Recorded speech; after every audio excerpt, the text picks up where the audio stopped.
Welcome to the Jeff Miller Show. Each week, Jeff Miller of the Jeff Miller Consulting Alliance talks with Podcast Village host Charlie Burney about trends in business, consulting, and much more. The Consulting Alliance offers strategic counsel and tactical support to businesses, corporations, and nonprofit organizations in the Washington, D.C. area and beyond.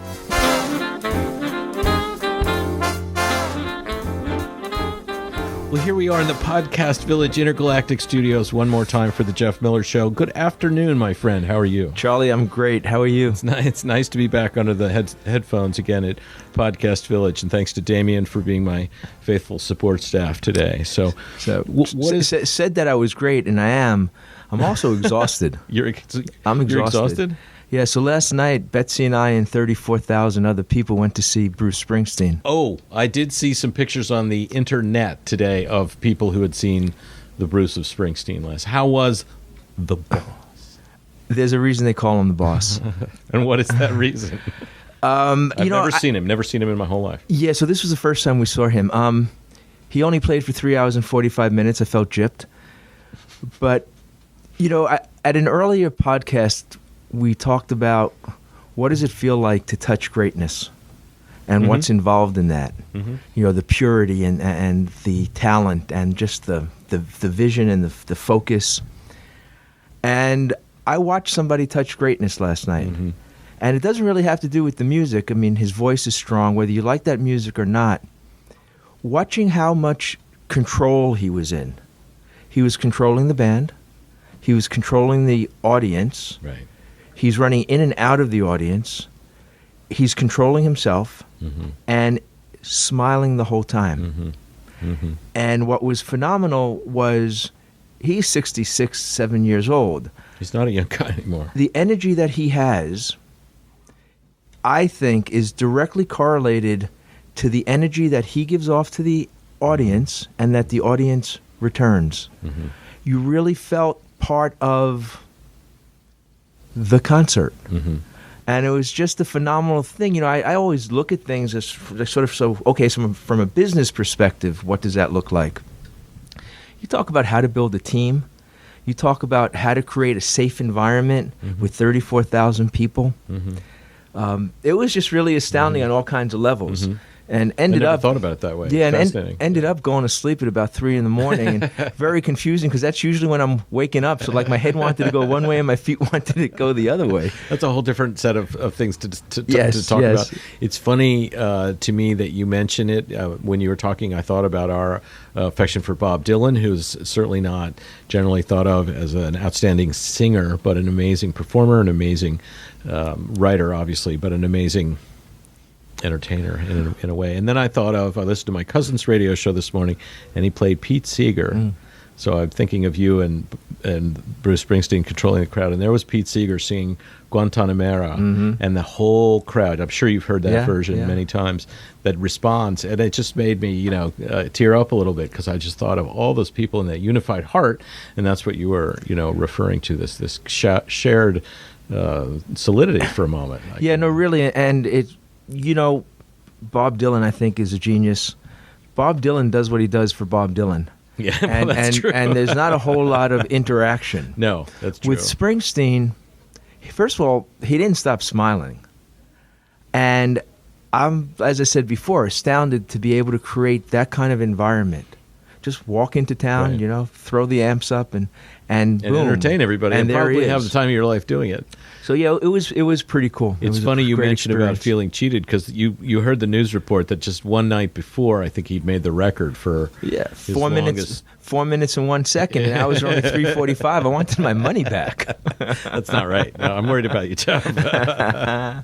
No, that's extraordinary. And so, did you guys? Was it you and Betsy, or do you have anybody else going with you? It was Betsy and I and some other friends. Mm-hmm. And the weather was perfect. And well, it actually started drizzling, but we were right underneath. Oh, it did drizzle. I'm sorry. Yes, it did. We stayed dry, but the evening cooled off, and just standing up and dancing and singing and sweating and just really enjoying it. Feeling like a youngster there, Jeff.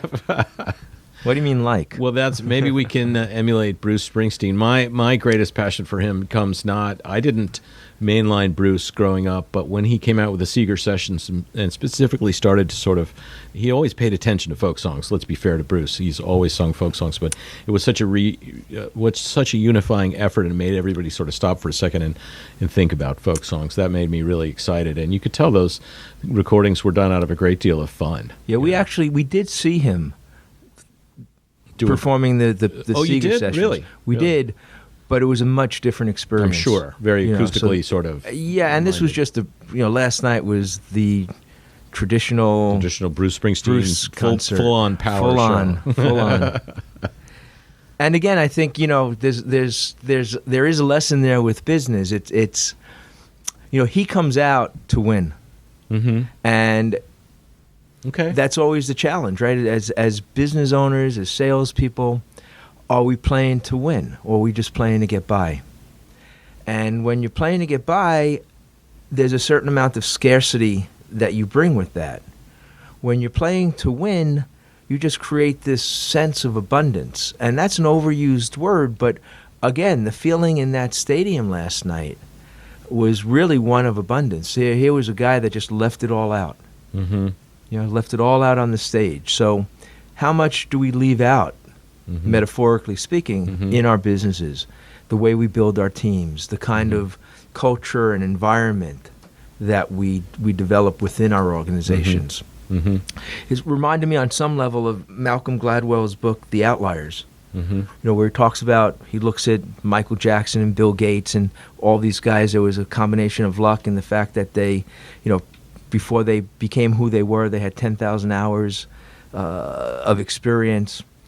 And there's a connection there as well. I mean, you're watching somebody who has so finely tuned his craft that it was like watching somebody just having a really, really good time and wanting to share it. Well, I think the analogy for me is so exciting as an amateur musician. So I'm going to change our slogan in the studio. We're going to say, podcasting to win.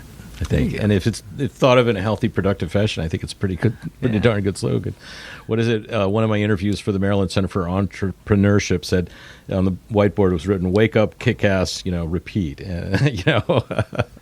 So it's kind of saying it in a different way. Yeah, well, and giving it everything on the floor. And the opposite of that is if you're going through hell, don't stop. Just keep going. You don't really need to stop. Don't stop. It gets hot. Don't pull over. That's very, very profound thought for the day. So go see Bruce Springsteen and then think about what matters to you. That is a perfect analogy for us in the business world. And it's actually interesting. There was so he said one of the songs he sang is what are your highlights? Was No Surrender from the USA Born in the USA album. And, the song is a good, it's okay. No retreat, baby, no surrender. Last night when he sang it, I felt myself getting emotional. Now, it doesn't take all that much to get me to be emotional, but what was happening was I realized that the first time that I heard that song, we were living in Israel, and our daughter may have been 6 months old, Michal, our older daughter. And here I am at this point in my life, I'm 58, and that concept of no retreat, baby, no surrender, it just really spoke to me. That's right, we're not surrendering. We're not surrendering, especially not now in this time and place in America. No retreat, no surrender. And just as a sidebar, you bring up one of the fascinating things about Dylan and Bruce Springsteen and everybody who tours and tours and tours is their different interpretations. One of the favorite things about seeing Dylan live, and I've only seen him maybe 2 or 3 times, is how he changes those songs and how they mean different things to you, the listener. Maybe not what he meant, but to you, the listener. I'll never forget somebody saying that they'd heard him sing Masters of War at a Grammys, and you couldn't understand him and how sad it was. And I was thinking, well, that's just the way he wanted to sing it that night. And anyway, you should know the words by heart. I didn't feel like I should tell him my point of view. I just let it slide.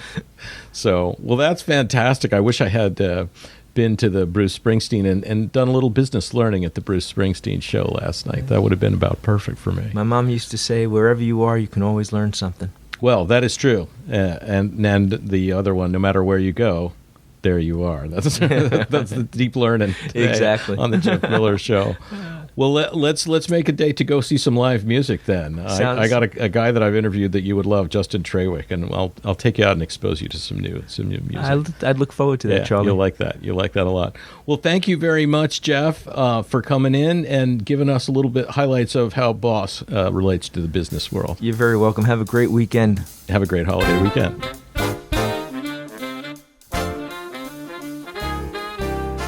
The Jeff Miller Show is brought to you by Podcast Village, located at Launch Workplaces in Gaithersburg, Maryland. If you would like to contact Jeff or Charlie, please tweet to @Podcast Village or @JeffMillConsult. You can also email Jeff at jeff@jmconsultingalliance.com. What story would you like to tell?